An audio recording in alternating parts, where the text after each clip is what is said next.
بسم اللہ الرحمن الرحیم۔ محترم عزیز و دوستو، السلام علیکم۔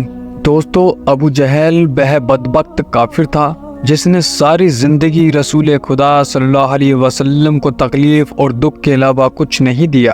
فرعون اور نمرود کی موت کی طرح ابو جہل بھی کتے کی موت مرا۔ حضرت عبداللہ رحمان بن عوف رضی اللہ تعالیٰ عنہ سے مروی ہے کہ جب جنگ بدر کا میدان لگا ہوا تھا کہ معاذ اور معوذ رضی اللہ تعالیٰ میرے پاس آئے۔ انہوں نے مجھ سے دریافت کیا کہ چاچا جان، ان لوگوں میں سے ابو جہل کون ہے؟ میں نے ہاتھ کا اشارہ کرتے ہوئے ان کو بتایا کہ وہ ابو جہل ہے۔ انہوں نے کہا کہ چاچا جان، اس ظالم نے ہمارے نبی کریم صلی اللہ علیہ وسلم کو بہت ہی دکھ اور تکلیف پہنچائی ہے، اس لیے ہم ابو جہل کو نہیں چھوڑیں گے۔ عبدالرحمن بن عوف فرماتے ہیں کہ جو ہی میں نے ان بچوں کو ابو جہل کو بتایا تو بچے بجلی کی رفتار کے ساتھ ابو جہل کی طرف بھاگے۔ انہوں نے ابو جہل پر ایک زوردار ضرب لگائی۔ ان کی پہلی ہی ضرب سے ابو جہل اونٹ سے نیچے گر گیا۔ پھر انہوں نے ابو جہل کے پاؤں پر تلوار کا بار کر کے اس کا پاؤں ہی ٹانگ سے الگ کر دیا۔ حضرت معاذ بیان کرتے ہیں کہ یہ سب کچھ ابو جہل کا بیٹا اکرمہ دیکھ رہا تھا۔ اکرمہ نے بار کر کے میرے بازو کو کاٹ دیا۔ میرا بازو کندھے سے لٹک رہا تھا۔ پھر میں لٹکے ہوئے بازو کے ساتھ بھی بڑی تیزی کے ساتھ لڑتا رہا۔ جب بازو نے مجھے بہت زیادہ تنگ کرنا شروع کیا تو میں نے بازو کو اپنے پاؤں کے نیچے رکھا اور زور لگا کر بازو کو اپنے تن سے جدا کر دیا۔ حضرت معاذ سے مروی ہے کہ میں نے موقع پا کر ابو جہل پر پھر سے بار کیا، جس سے ابو جہل کے جسم سے خون کا فوارہ جاری ہو گیا۔ ابو جہل کو موت کے گھاٹ اتار کر یہ دونوں بچے رسول اکرم صلی اللہ علیہ وسلم کے پاس جا کر عرض کرنے لگے، یا رسول اللہ صلی اللہ علیہ وسلم، ہم ظالم ابو جہل کو قتل کر آئے ہیں۔ تبری میں بیان کیا گیا ہے کہ ابو جہل ابھی قتل نہیں ہوا تھا، بلکہ وہ درد سے چلا رہا تھا، تڑپ تڑپ کر درد سے چلاتے ہوئے موت کا انتظار کر رہا تھا۔ جب جنگ بدر ختم ہوئی تو نبی کریم صلی اللہ علیہ وسلم نے تمام صحابہ اکرام کو حکم دیا کہ ابو جہل کو تلاش کیا جائے۔ سب صحابہ اکرام ابو جہل کی تلاش میں مگن ہو گئے۔ حضرت عبداللہ ابن مسعود بھی ان میں شامل تھے۔ حضرت محمد صلی اللہ علیہ وسلم نے تمام صحابہ اکرام کو ابو جہل کی نشانی بتائی کہ ابو جہل کے گھٹنے پر نشان ہوگا۔ صحابہ اکرام نے عرض کیا، یا رسول اللہ صلی اللہ علیہ وسلم، ابو جہل کے گھٹنے پر وہ نشان کس طرح آیا تھا؟ آپ صلی اللہ علیہ وسلم نے فرمایا، ایک دفعہ میں اور ابو جہل عبداللہ بن زدعان کے گھر دعوت میں شامل تھے۔ اس وقت تمہاری عمر بہت ہی چھوٹی تھی۔ ہم دونوں میں سے کسی بات کو لے کر لڑائی ہوئی۔ میں نے ابو جہل کو زور سے دھکا دیا، جس کی وجہ سے ابو جہل زمین پر گر پڑا۔ ابو جہل کے گھٹنے پر گہرا زخم آ گیا۔ وہ زخم تو ٹھیک ہو گیا، لیکن اس کا نشان آج بھی ہے۔ حضرت عبداللہ ابن مسعود رضی اللہ تعالیٰ عنہ فرماتے ہیں کہ میں میدان میں ہر لاش کو الٹا الٹا کر کر دیکھ رہا تھا کہ مجھے ایک جگہ پر ابو جہل زخمی حالت میں نظر آیا۔ میں اس کے پاس گیا تو میں نے دیکھا کہ وہ ابھی مرا نہیں تھا، بلکہ زندگی کی آخری سانس لے رہا تھا۔ اس کے جسم سے خون کے فوارے جاری تھے۔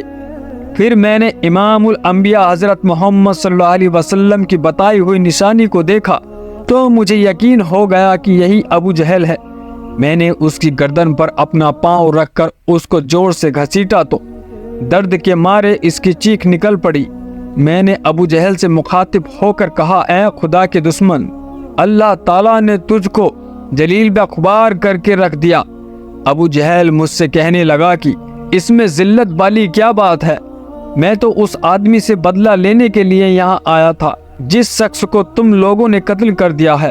اس نے مجھ سے دریافت کیا کہ بتاؤ، اس جنگ میں فتح کن کی ہوئی ہے؟ میں نے کہا کہ اس جنگ میں فتح اللہ کے سچے رسول صلی اللہ علیہ وسلم کی ہوئی ہے۔ پھر اس نے کہا کہ اے ابن مسعود چرواہے، تو بہت ہی اچھی جگہ پہنچ گیا ہے۔ دوسرا یہ بیان کیا جاتا ہے کہ حضرت عبداللہ بن مسعود نے بیان کیا ہے کہ میں نے ابو جہل سے کہا کہ تیرا قاتل میں ہوں۔ ابو جہل نے کہا کہ نہیں، تجھ سے پہلے مجھے کوئی قتل کر گیا ہے۔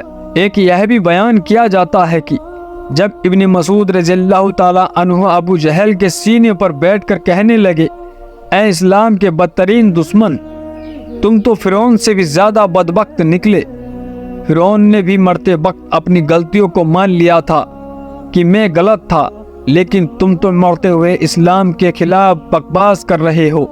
یہ سن کر ابو جہل نے جواب دیا کہ اپنے آقا محمد صلی اللہ علیہ وسلم کو جا کر میرا یہ پیغام دینا کہ ابو جہل تو اس دنیا سے چلا گیا، لیکن وہ یہ پیغام دے گیا ہے کہ حضرت محمد صلی اللہ علیہ وسلم کا سب سے بڑا دشمن ہوں۔ ابو جہل کی زبان سے یہ سن کر میں نے ابو جہل کی تلوار سے ابو جہل کے جسم سے اس کا سر جدا کر کے رکھ دیا۔ فرماتے ہیں کہ میں نے جسم سے سر کو جدا کر کے نبی کریم صلی اللہ علیہ وسلم کے پاس لے گیا۔ میں نے آقا دو جہاں کی بارگاہ میں ابو جہل کا سر پیش کرتے ہوئے عرض کیا، یا رسول اللہ صلی اللہ علیہ وسلم، یہ لو ابو جہل کا سر۔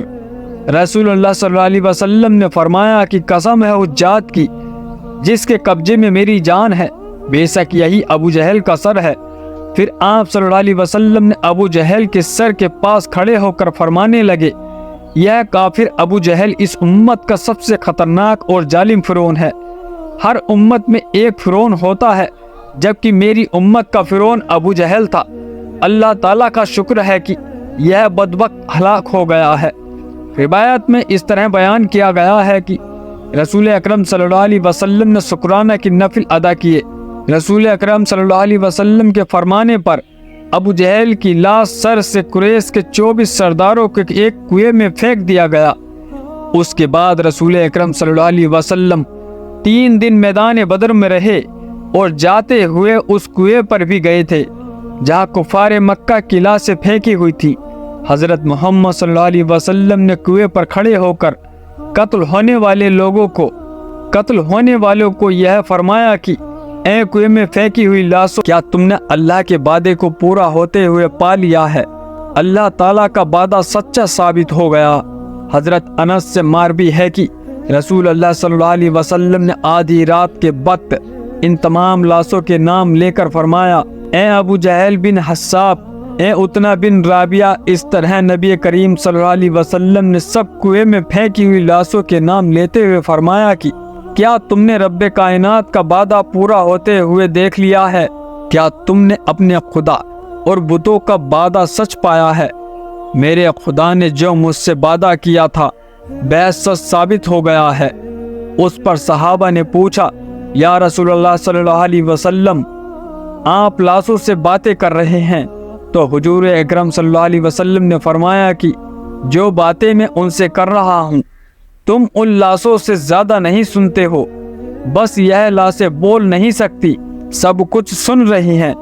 امام طبری لکھتے ہیں کہ محمد بن اسحاق بیان کرتے ہیں کہ بعض علماء کرام نے یہ بات بیان کرتے ہوئے کہا ہے کہ تم لوگوں نے مجھ سے دشمنی کی، بلکہ دوسرے لوگوں نے مجھ سے دوستی کی۔ تم نے مجھ کو میرے ہی شہر سے نکال دیا، دوسرے لوگوں نے مجھ کو اپنے شہر میں پناہ دی۔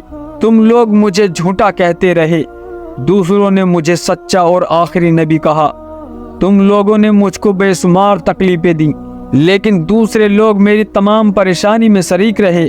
اس کے بعد رسول اللہ صلی اللہ علیہ وسلم نے فرمایا، میں نے تو اپنے رب کائنات کے وعدے کو سچ پایا۔ دوستو، آپ کو ہماری یہ ویڈیو پسند آئی ہو تو ہمارے چینل کو سبسکرائب کریں، لائک کریں اور ایک بیل آئیکن گھنٹی کو بھی پریس کر لیں۔ ملتے ہیں ایک نئی ویڈیو کے ساتھ۔ خدا حافظ۔